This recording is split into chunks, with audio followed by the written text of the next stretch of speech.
Hello, everyone, and welcome to the program Discuss here on Global Television. I am Samuel Odi. Many thanks for joining us on today's edition of the program.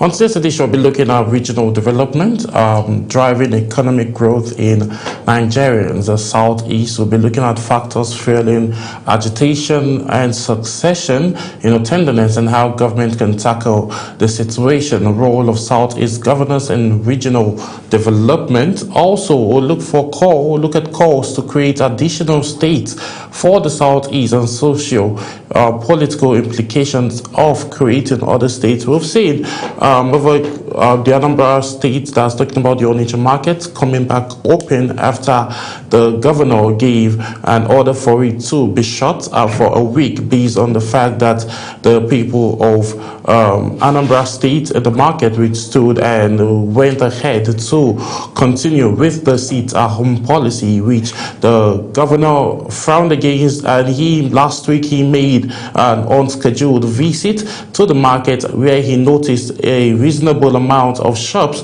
almost 100% of the shops in the market were locked, and he called for an immediate closure of the market for 1 week and urged that business people should return back and continue their activities. We've also seen in part of the eastern region where the Enugu state governor has also frowned to that, and he has said that there is no need of having this sit at home because it hampers the economy of the state, and it also hampers the longer growth of projection of a $1 trillion economy that has been projected by the president by 2030. Each state has its own quota to contribute, and then having a day closed from business activities for a period is also going to affect all of these activities. So we'll be looking at and having all of this conversation, and I'll be bringing up a policy consultant who would help us extract most of these talking points. And also we'll be looking at the factors that are actually driving this. It has been alleged that the people in the state have complain times and again over security challenges when they get to go back to their shops on Monday, when the IPOB individuals have asked them not to come out in honor of their Supreme Leader Mazi Nnamdi Kanu, which is a concern. And individuals have complained about the fact that they've been attacked over and again based on the fact that if they come, these people will say they are defaulting and halting the orders that they give them in terms of sitting at home to pay loyalty to the indigenous people of Biafra's leader, Mazi Nnamdi Kanu. So now, what is the governor putting in place to make sure that if the citizens of Anambra State go for their daily business, there wouldn't be need for them to be, security operatives will be on ground to protect them from any form of attack that will be coming. The market opened, and then we saw that a couple of some parts of the state were also observing the sit at home. So we will see how well and what the governor is planning towards. So we'll be going on a very quick break, and then when we return back, we'll be having conversation around the slides when I introduce my guest who would help us extract this conversation. Stay with us.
Many thanks for staying with us. If you're just joining, this is Discourse here on Global Television. Like I mentioned, we'll be looking at regional development driving economic growth in Nigerians, the southeast.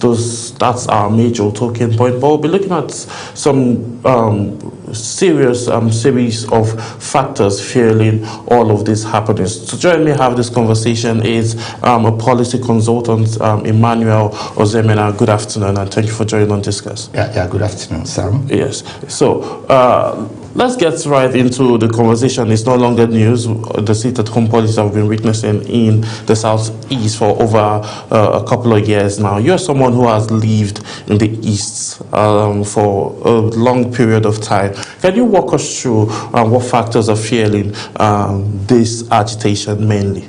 I think agitation has been there over time because, in fact, the term marginalization was, if I'm not mistaken, it was coined by the late Dr. Okadibo when he was trying to describe how the Nigerian state, was treating the people of the southeast of Nigeria since after the Civil War.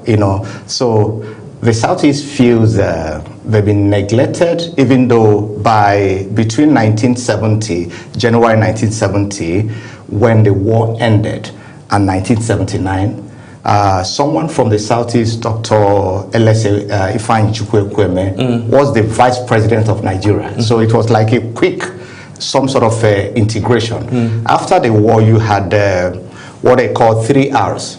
Reconstruction, reconciliation, and rehabilitation.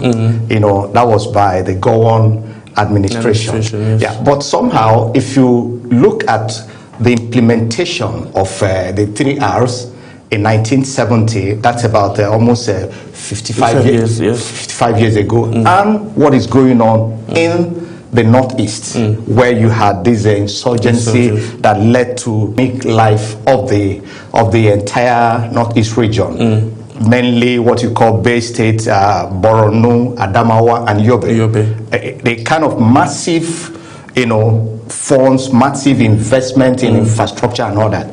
It was not done in the southeast. Incidentally, I grew up in the southeast, early 70s, so I can say this is what happened and this is not what didn't happen, that type of thing. So, but I think if you look at it, you could see the disparity. There's no record anywhere where there was a massive intervention by donor partners towards rebuilding of the southeast. So it had to take the grit, the boldness, the vigor of the people, to sweat it out and rebuild the entire city. I remember in 1971 when, we all returned back to Onitsha. You could see houses, you could see it was a devastation. What to compare it with is Gaza. Okay. At the time. As at that time. In fact, I remember, I think in 1987, the former head of state, General Yakubu Gowon, was in the southeast. I think he was a guest of the Anglican Communion or where diocese. So when he came in there, he couldn't believe what he saw. He said, "Look, that the last time I was here as head of state, I can't really identify the massive change that has happened." So, but again, someone will say all part of Nigerians are all marginalized. That's a normal, because at every point in time, each section of the country complains about how they are treated, how inclusive the country is and all that. But what we need to do basically is this. We must strive at all points to build an inclusive society, to build a society on equity, to build a society on justice, and to ensure that every Nigerian everywhere, would be proud to say, look, I am a Nigerian. Okay, well, this is something that has been ongoing for a very longer time. So let's look at other angles. So we've seen the roles of Southeast, agitation for another state, the Titiama state, agitation that has been ongoing. Do you think it's, with everything happening within the Southeast region? Right? Well, I don't know. If you check the way Nigeria is structured at the moment, let's look at the basic number of states, yes. per region. The Northwest has, I think they have about 8 states. Southwest has 6. Northeast has 6. North Central has 6. But South have 6 states. Yes. Then when you now come to Southeast, you now limit it to 5. 5, yes. Yeah, that 5. Sometimes the question I ask, is it based on population or is it based on the landmass? Because let's look at a state like Bayelsa. They have 8 local government areas. Yes. Yeah, I mean, and even in political delimitations, you know, Senate is on what they call equality of states. Yes. So you have a senator from Bayelsa who represents, say, about 3 local government areas or 2 local government areas, and a senator maybe is from, say, in Kano, represents a larger number of local government areas under his senatorial district. So, but that's how democracy is structured. Even in the United States, all the states are not equal in terms of size. Yes. You have states that have, I think that one of the state, Delaware also, has only 1 representatives. So what I'm saying is, I don't know whether it's a design or an omission that only Southeast had to have 5 states. I don't know. And what informed that decision? So if you look at it clearly, representatives from the Southeast and the people of Southeast are saying, look, why don't you do justice? Create an equitable distribution of states. Because if revenue sharing, decision making are based on the number of states in a region, so why would you allow Southeast be the only state with just 5 states? So, and that's part of the thing that keep fueling a sense of marginalization. So why us? Why single us out to say, look, just have 5 states, be contented with it? These decisions, a decision was taken in 1967 to create 12-state structure. One could say maybe because of the crisis at that time, because the Southeast, that was the same period Southeast was agitating to leave Nigeria and eventually declared the Republic of Biafra. Yes. Yeah. So you could say crisis. But in 1979, there were creation of states. So what happened? They splitted what you call the old East Central state into 2, Imo and Anambra. And then by 1988, Babangida created the first set of states. By 1991, he created additional states. And then Abacha finally, in 1995, created additional states. But the point is that in all this state creation, Southeast remained the state with an odd number of states. So you ask, what has happened? So you wouldn't blame anybody from the Southeast who feels, look, we are marginalized, we are not included, we're excluded.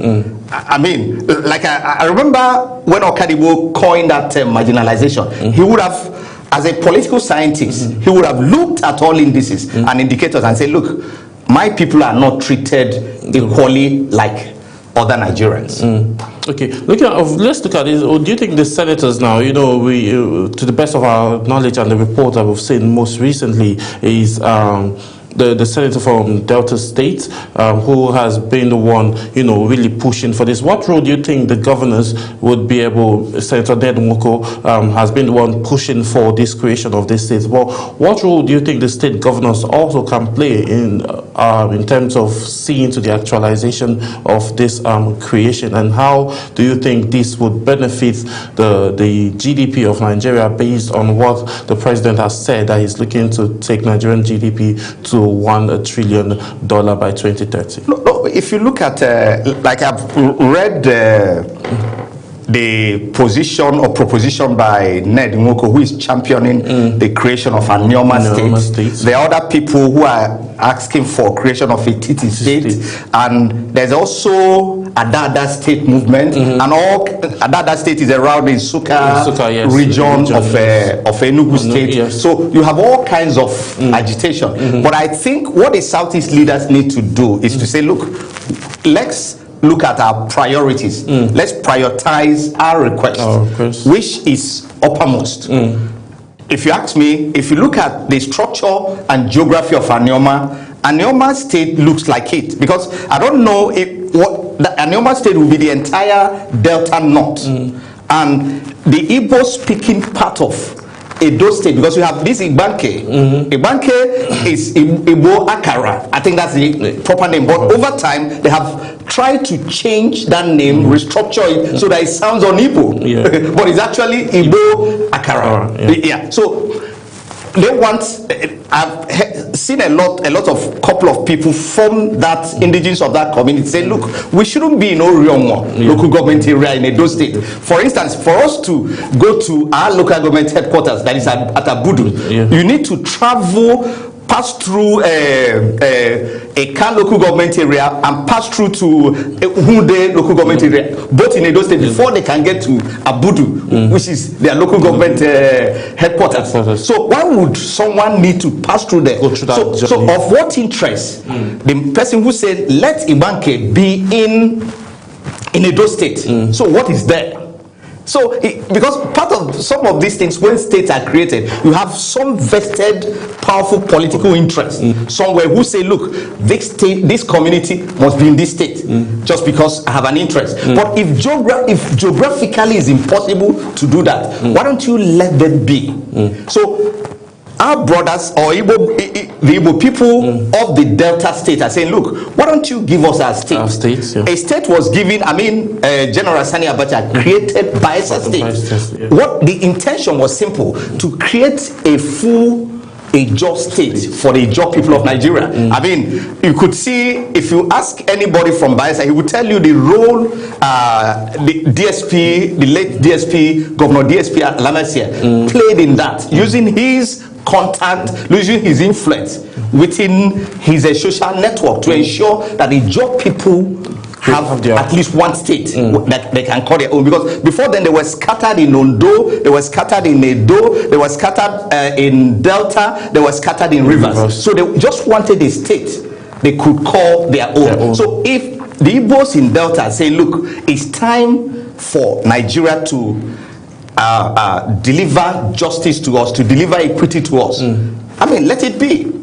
I think the governors of the Southeast should support it. And they are saying, look, count us as part of the Southeast state. There's nothing that says, look, that Anioma State cannot be counted as part of the Southeast states. Okay.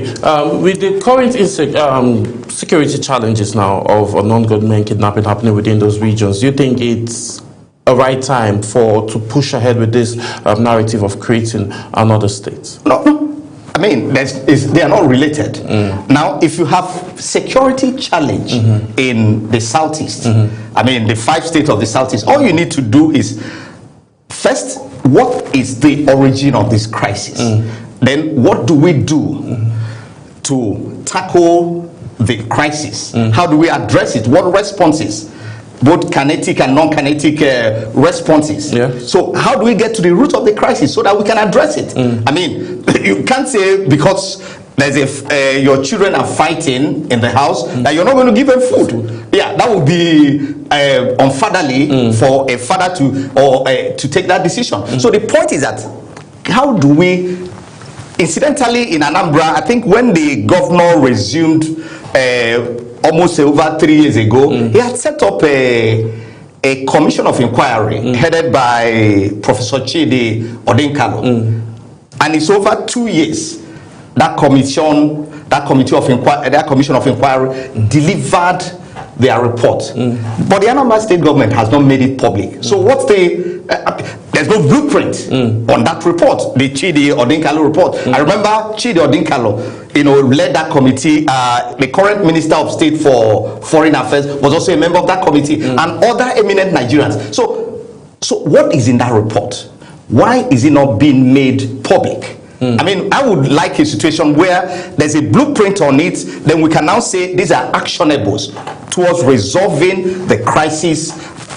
If you can get Anambra fixed, You can move on to Imo, you can move on to Abia, you can move on to Ebonyi, you can move on to Abia, to Enugu, towards addressing whatever issues are. But I think there's no crisis, there's no issue, there's no conflict that is unsolvable. All you need to do, get back to the table, negotiating table, and say, look, gentlemen, what are the issues? Table it and trash it. Do you think they're political? Issues? They could be multifaceted. It's like saying the crisis in the Northeast, what is it? I mean, some aspect might be political, some aspect might be economic.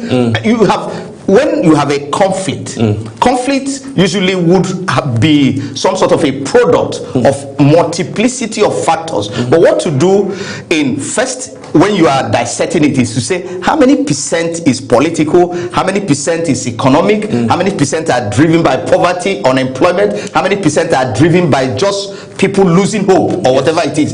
So, but you need to do that. Drill down and do that analysis to be able to find out the real cause, immediate and real and remote cause of the crisis. But if you've not done that, if you've not really given time towards dissecting it, I mean, any other thing we're saying is simply speculative. But we need to get down towards dissecting the real issues and addressing them. Okay, before now we saw Sani Abacha saying that any form of security challenge that lasts over 24 hours in Nigeria, it's somehow politically inclined. And then this is coming from someone who ruled Nigeria during the military time. But we'll see other factors. Now let's look at economical factor to all of this.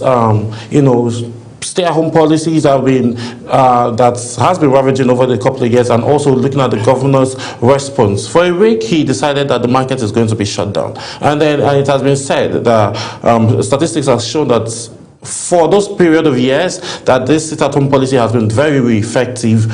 Each of those Mondays that people don't go for their businesses, what the state loses is 5 billion Nigerian naira on every Monday that the business and the businesses activities don't happen in the state. Looking at this now and the decision the governor took by, ordering them to shut down for an additional week because of the fact that they didn't come out on Monday. Do you think that was harsh, or that's him putting his foot down to turn in the narrative, just like what we saw Peter Mbah, the governor of Enugu State, doing by saying that there wouldn't be need, and he abolished and cancelled the sit-at-home policy specifically in Enugu?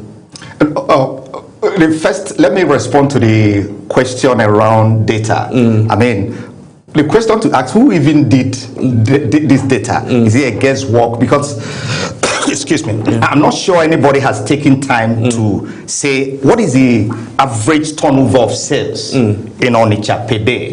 That's very small. I remember I grew up in Onitsha. Incidentally, the house where I grew up, my house in Onitsha, is just 20 meters away to the market. For 6 years, I passed through the market to go to school.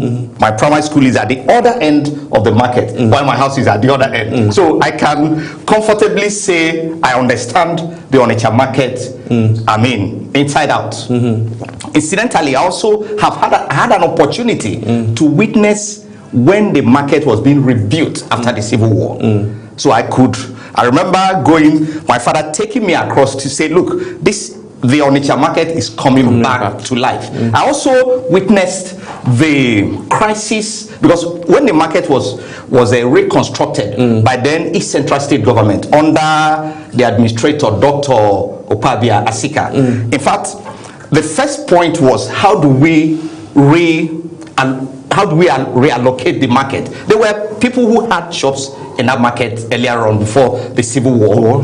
At the Civil War, the market was burnt down, and so the East Central State Government had to take up that responsibility of rebuilding that market. So when it was rebuilt, even the reallocation was an issue. There's a book by Dr. Nnamdi Azikiwe titled The Onitsha Market Crisis. That was his correspondence. The altercation between Azikiwe and Dr. Opabia Asika, who was the administrator of the East Central State, and it degenerated into personal attacks and all that. I remember Dr. Opabia Asika telling Azikiwe, look, I am not interested in knowing X this, whether you are X this or X that. Yes. And Zik replied him and told him, look, my brother Ajay Opabiasika, one day you also become an X this and X that. So what is simply that no condition is permanent. So what it simply means is that whenever you are given an opportunity to govern, know that history will be there to judge you thereafter. And sometimes you may not have an opportunity of coming back again to recorrect it. So that means at every point in time you have an opportunity of governing. The first thing is, what is the best interest of the people of the state? That's one. Then secondly, I watched the videos around the Anambra State Governor, Professor Chukwuma Charles Soludo, talking about, in fact, at a point he threatened he was going to demolish the market and all that. So I looked at it and said, well, one day he will also become an ex this and ex that, according to Azikiwe. But again, the matter of Onitsha market, if you ask me, is something that could have been settled on dialogue, through dialogue. So ask me, how would that dialogue happen? Over time, I had a mentor who at a point in time, over 30 years ago, chaired the Onitsha Market Union. He was the chairman of the Onitsha Market Union. Part of the problem, in fact, when the Onitsha market was built, it was under the then Onitsha Urban County Council, OUCC. It was later, under Governor Badnuju, that the state government took over the management of that market. Because by law in Nigeria, it's the local government that manages the market. You could, everywhere in the world, in Nigeria, it's local government. So why did the state government suddenly develop interest in managing that market? Governor Badiji incidentally was a lawyer in Onitsha, so he would have known the volume of transaction, whatever it is in that market. Perhaps that's why he gradually made a law to take it over. But I think markets should be under the local government, because that's the current laws in Nigeria. But that's a part. But I think what the governor would have done, if I was to advise him, if I was on his team, is to say, look, let's get these traders, let's win their confidence, let's engage them and tell them we can provide security.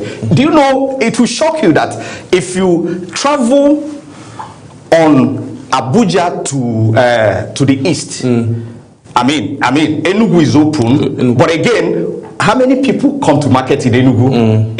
You said I've cancelled sit at home, which is clearly good, but people are yet to develop confidence to come out and trade, because they are not sure of their safety. So that's what government should do, to keep winning minds and hearts of the people that you can. If you travel, you notice that in Lokoja, the number of shops that open, traders along that Lokoja route, if you stop there, they are not up to 10% on a Monday. Why? Because the volume of people from Kanu, Kaduna, from the north going to Onitsha to buy things, so that day is not working. So it's not when people say we lose 8 billion per day, think about people within that corridor who are also affected. So it's something that every Nigerian should be interested in saying, look, let's go to the round table, let's find a way of resolving this crisis. And I think each time government wants to make a policy, the first thing you need to do is to win the confidence of the people first. If you win the confidence of the people, assure them that you're going to provide security, you're going to ensure that no life is lost, then people will come out. But because people don't want to take risks. Yes, true.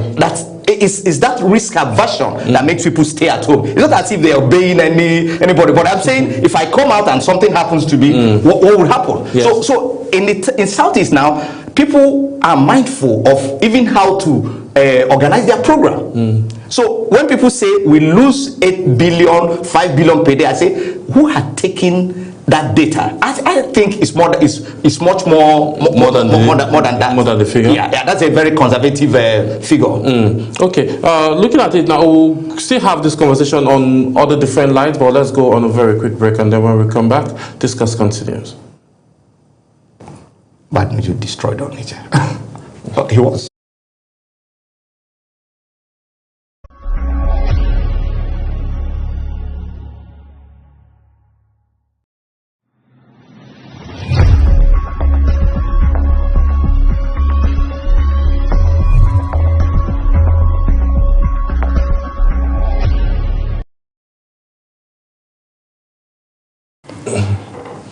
All right, many thanks for staying with us. This is still Discuss here on Global Television. You know, looking at regional development, the governors had very key factors in the area of regional economic development, and also they have a significant role to play in terms of the market and also the sit-at-home policy by IPOB.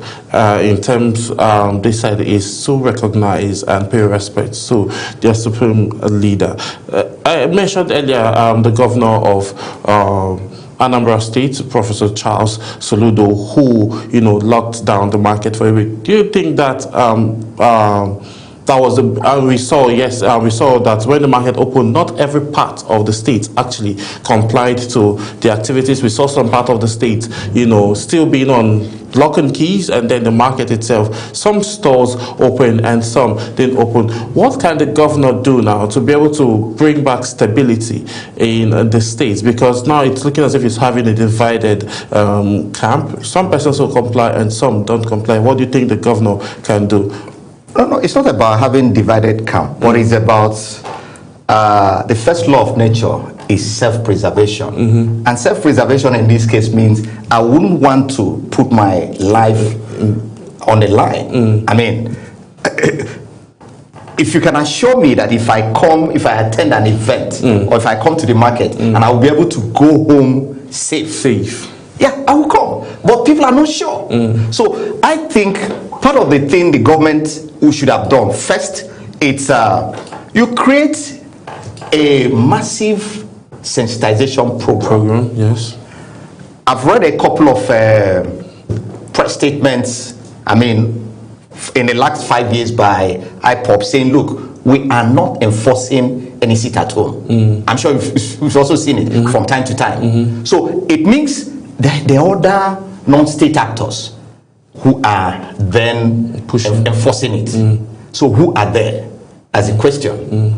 So have the governors taken the pains, being the chief security officer of their state, to say who are these non-state actors? IPOB, as it is, say we are no longer enforcing sit at home. Yes. Let me give you an example. Please. Just a year ago, a few months ago, I lost my brother, and we had fixed a date for burial, and we now realize it's one of those sit-at-home days. So we quickly pulled back and wrote everybody and said, please, we have changed the date. Yes. Because if you fix any event on any day for sit-at, nobody will show up. So what I think the Southeast leaders haven't done, if you ask me, is to take a proactive action towards engaging the people and say, look, this sit-at-home, we've sit at home, I think, commenced 3rd week of August 2021. Yes. So this is the 5th year, about 50 years of it. So how do we end this? It's affecting development across the Southeast. How do we end it? It's no longer politically relevant. How do we end it? And engage at all levels. Traditional rulers, young people, students. So I think if there's an agreement by the people of Southeast, because one of the things in Southeast is that you don't issue orders to people. You rather engage and win their confidence. That's how the society is built. Even the British government had problem running Southeast when they imposed warrant chiefs. It didn't work. So if these governors go to the grassroots, leverage their convening power in every community and say, look, how do we end this? By the time they get a feedback from the people on how to end it, then the next should be, how do we secure the Southeast? That should be the next step. Next step, yes. By the time you have a strategic security plan for Southeast, then you can now begin, even if it's a gradual implementation of the process. But it's not something you issue orders. Let me tell you, when you say I'll close down the main market in Onitsha, if you close down main market, are you going to close down the shops on the street? Or are you going to say I'll cancel all C of O? You know, so you find out that there are some things that looks very impossible. You don't even begin because it's not politically expedient to embark on it. Part of the thing you have in leadership is restraint. Restraint, yes. Because the leader has power, so that leader has to apply restraint. That's why leaders don't get angry. In Proverbs, book of Proverbs, he say a man who can rule over his emotions can govern a city. It means that the same level of emotion you need to get angry is the same level of emotion you need to take decision to govern a city. So what I'm saying is this: the leaders of the Southeast, they have Southeast Governors Forum. They should meet and say, look, how do we engage our people? They should agree. And then have map out a plan of this engagement, sensitization even if it means visiting every community. Yeah. Because that's what you're elected to do as a governor, whether they voted for you or not. They're still the people you govern. And say, then call a meeting of the political actors and say, look, how do we end this? Call a meeting of businessmen. You have all kinds of sectors of the society they need to engage with. Engage, and until you now reach an agreement, and then begin have a pathway for implementation. Okay, all right. So let's look at these other factors too that is also in line with the regional development from policy lens and the angle of human development costs being adequately measured or ignored. What long-term effect could this have? As if all of this sit at home, policies don't get eradicated from the Southeast region, what long-term negative impact do you think it's going to have on the economy of this region? But if we're saying, let's take the figure of either 5 billion or 8 billion. Yes. Okay, let's look at 5 billion. If every Monday you lose 5 billion, that makes in a month you have 4 Mondays. Yes. You're losing 20 billion. Yes. And then you now shut it down for 1 week. That means the whole thing that would have been lost in a month is been lost. You've lost more than that. That's in a week. In a week. So that's why I said, look, in managing people, restraint becomes very, very important. I mean, so you don't take decisions on anger. Yeah. I mean, it's obvious. But don't you think the governor was trying to bring back peace? And no, but the people the traders are victims. They are victims of insecurity. They are victims of not being sure of what will happen if I come out on Monday. What would happen? Yeah. So why would you punish them? Because if you say, okay, we have secured main market, we have secured Sokoto Road, we have secured Haruna Street, we have secured Johnson, we have secured Bright Street, we have secured the Old Market Road, we have secured New Market Road, because these are streets, adjoining streets to the Onitsha main market. Yeah. So if you say we have secured them, and then you're able to take people from their houses to the market and back, even if it means you're going to accompany them. So you find out that the practicality of it looks impossible. That's why that engagement needs to happen. Becomes very engage every spectrum of the society, political class, youth, young, everybody, to say, look, this is not beneficial to us. We need to move to the next level, and that next level means that we need to trade from Monday to Saturday. Then ask them, what do you think is a pathway? So that do some sort of a bottom to top approach, not a top to bottom approach. Top to bottom approach means that you take a decision as a leader and then enforce it on the people. And then if you are not successful, so what you should do is go back, reflect, and say, what do we do? Take for instance, on Monday, you had said from the available report, not all shops, because people are still not convinced. So you need to convince them that I can take you from the house to the shop and back. That's what people are really worried about. So I think the governor of Anambra State perhaps need to go back to the drawing board and say, look, let's begin an engagement of every segment of the state. The governor of Abia, the governor of Imo, the governor of Enugu, across all the southeast states, they need to get back. It's about engagement. Engagement, mobilization, sensitization, to the point that people will come back and say, I now have confidence I can go out on a Monday. But apart from that, I wonder whether there's any other pathway at the moment. Okay, let's look at this quickly. You know that this crisis has still been ongoing between the Rivers State governor and the FCT minister, Nyesom Wike, and we've seen the president stepping in to call the halt of the impeachment going on against Governor Similari Fubara and his deputy. He asked the FCT minister to halt it. The president stepping in now. Do you think it's pointing towards us seeing peace, a long-lasting peace in Rivers State? Because we saw last year when all of these incidents were still ongoing. It obviously started shortly after Governor Similari Fubara was, sworn into office in 2023, and then we started seeing a bit of rift between the former governor and the current governor, and then now the president stepping in. Do you think this can help bring a lasting peace, aside from the fact that we saw also a 6-month state of emergency rule under IBAS? So do you think this president stepping in now and asking the FCT minister, Nyesom Wike, to halt the impeachment move on Governor Similari Fubara, how do you think this will be able to reshape the political system in Rivers? No, I think the challenge or the altercation or quarrel between former Governor Wike and now FCT minister and his political protege, Governor Similari Fubara, it's only two of them that can solve it. Because it takes two to tango. Yes. Yeah. Any other person coming is a crowd. I'm telling you, it's only these two actors, not even their wives, not even their children can solve it.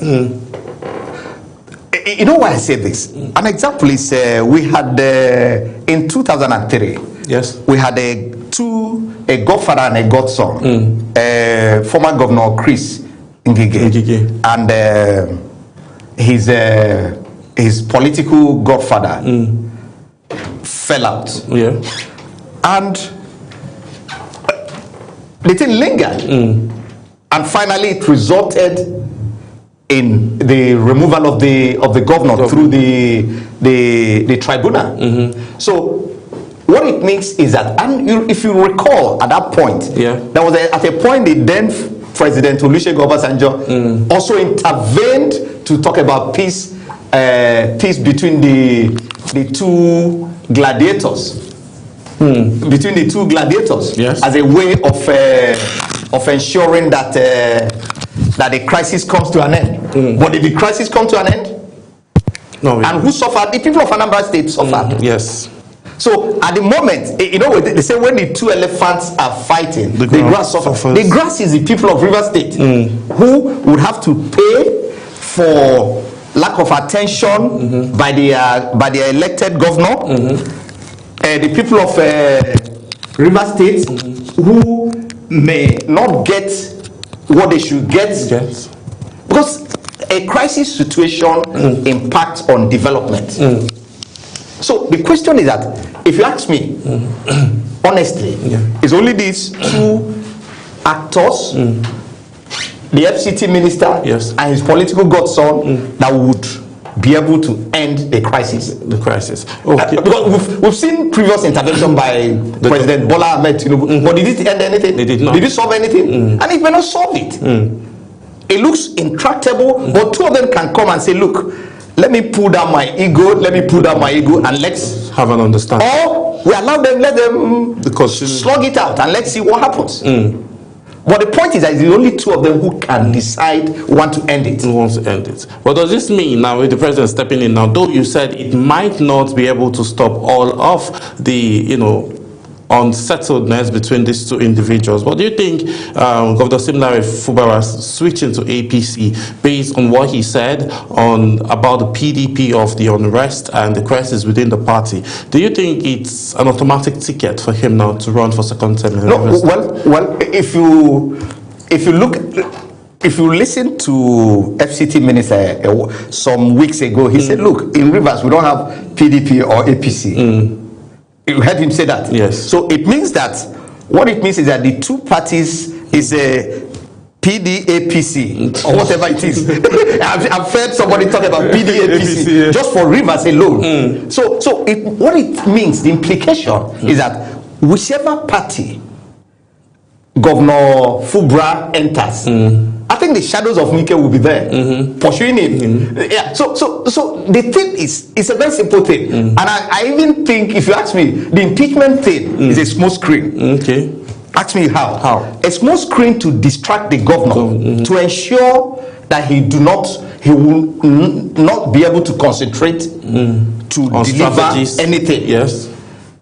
And then it will also affect his capacity to begin to prepare for second tenure. Other governors who still have right to contest for a second tenure are busy getting themselves ready. But here is a fight to even survive first tenure. So it's also part of that broader strategy to distract him, to ensure that he won't even be available to talk about a second tenure. The first question is that which party? Now in APC, can APC conduct a primaries in Rivers as at now? And then there's even a third party, one of the, I think the immediate past governorship candidate of APC in 2023. I've listened to him on his interviews. He said, look, I'm the owner of the party in the state, and they've not even consulted me. So it means you have Fubara's faction, those who are loyal to FCT minister, and then a third force. So it means APC as a party in the state, even though the governor would have thought, let me hide under the shadow of APC to see if I can get protection, but that protection is not coming from what has happened. And these are also former PDP lawmakers who decamped to APC, also fighting an APC governor. But I think ultimately how the fight will end in 1 second is simply both the FCT minister and the governor Fubara say, look, want to end this crisis, and it ends. It's like a husband and wife who are quarreling. When they are quarreling, there's no other person who can solve it apart from both of them. Okay, let's quickly, as we're getting set to wrap up, quickly, what's your reaction to the assassination of Gaddafi's son? Well, it's unfortunate because every life matters.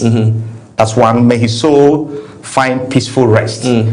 But again, the post-Gaddafi Libya has left the entire country with multiple leadership, polarized leadership. A section is governed by one party that is recognized by the US. Another section is governed by another party that is recognized by the other, actors. And I think at a point they had about 3 or 4 different actors laying claim to legitimacy. Yes. So that's one of the things that happens when there's a regime change without proper planning. Okay. Because if you listen to, I think, one of the remarks by former US President Barack Obama, I mean, in fact, he even wrote it in his post-presidency book, that one of his worst decisions as a US president was the crisis in how he managed the crisis in Libya. Because if you had left Gaddafi, you would have had someone to engage. it becomes like a table tennis. You throw the ball, he throws the ball back, but at least there will be an engagement. But the moment Gaddafi left or was killed by the mob, the entire country became ungovernable. And I even think the death of As-Salam, the son of Gaddafi, may not be the end to crisis in Libya. And what are the issues in Libya? Libya is a highly mineral resourced environment. So you find the key actors, global actors, are interested in the minerals in Libya. So would they want this to end? I don't think so. Empirical evidence from such crises in other places, whether it's DRC, in East Africa, in Central Africa, and all that, shows that this might just be the beginning of a new phase. But my heart goes out for the people of Libya who would have to bear the brunt of all this. All right, we just hope that his soul rests in peace. But let's go back to regional development now. Quickly, we've seen that the president has an ambition of a $1 trillion economy by 2030. The creation of new states obviously would also help. How do you think that can help improve the development, economic development within the east and the southeast region? And how would that also transcend to the growth that the president is aiming for? Okay, if you create a normal state, let me shock you at the moment. If you go to Asaba and see massive infrastructural development in Asaba, it's propelled by the Onitsha economy. Okay. A lot of my friends, childhood friends, people I had known in the last 50 years and above, I'll call them and say, okay, Chuku, where are you now? I say, I live in Asaba. Because Onitsha was becoming choked up. So you now have this influx. So the hotels, the tourism you find in Onitsha are all is an offshoot from the Onitsha economy. That's the truth. So if there's a new state there, it will propel more development, more investment out there. So that's the truth. I'm sure quite a lot of people may not be aware that the Onitsha economy is overflowing into Asaba. If you check the airline ticket, for instance, now, and see the number of traffic into Asaba airport, there are people going to the southeast. Southeast, that's true. Because you will check if I'm going to Ihiala, if I'm going to Nnewi, which one is closer? Which one is shorter? If I'm going to Obosi, if I'm going to Ogidi, which one is closer? So that's exactly what is happening. So I think it would impact on the development. But the key thing we need to do, I think the government needs to look at on policies that will drive economic growth. And if you ask me, a taxation economy is not one of those things. Clearly it's not. When Donald Trump came, both in his first tenure and now, if you look at his campaign, the campaign was not basically on tax. He said no tax on tips, no tax on this, no tax on overtime. So it means that people would have disposable income. But what drives the economy is disposable income, ability of people to spend. Some years ago, I met a man who was in charge of one of the banks in Onitsha. I think that was in 1987. He told me that they had to set up, that they did an assessment on the volume of cash available in Onitsha. And after setting up their headquarters in Lagos, that the next branch, the first branch they set up was in Onitsha, because they needed to be part of that economy. So if you have, we need to create policies, design policies that will drive people having more disposable income. Because that's what drives the economy. All right. Thank you very much, Mr. Emmanuel Ozemena, for taking our time to join us on today's edition of Discourse, and thank you for all of your input. Yeah, my pleasure. Thank you. Yes, and this is how much time will permit us to take on today's edition of Discourse. We just had a conversation around regional development and also how that is propelling the growth of the Southeast region and Nigeria at large. large. We also have comments around the impact the creation of states would be for the projection and the ambitious GDP growth of President Bola Ahmed Tinubu of $1 trillion economy by 2030. My name is Samuel Odi, and this is how much time will permit us to take on today's edition of Discourse. I'll see you again as we discuss further. Bye for now.